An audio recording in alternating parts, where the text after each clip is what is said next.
শরৎবাবুর কাছে খোলা চিঠি লিখেছেন ব্রজ গোপাল রায়।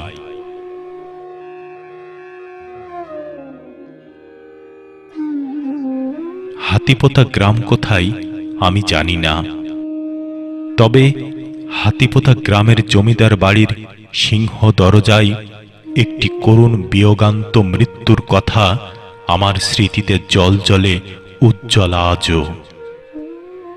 শরৎবাবু, আপনি দেবদাসকে ওভাবে নাও মারতে পারতেন।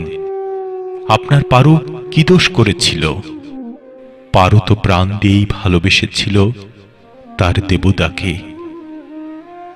শরৎবাবু, আপনি যে মহান উদ্দেশ্যে লিখেছেন আপনার অমর উপন্যাস, পেরেছেন কি ওই সমাজপতিদের রক্তচক্ষুর রসানল থেকে পারুদের বাঁচাতে?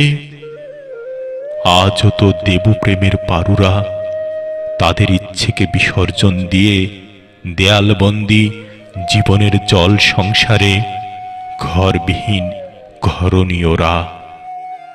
শরৎবাবু, আজ যদি আপনি বেঁচে থাকতেন তাহলে আপনাকে বিমল মিত্রের সদানন্দের মতো আদালতে আসামির কাঠগড়ায় দাঁড় করিয়ে প্রমাণ করতাম আপনি খুনি, আপনি খুনি, আপনি খুনি।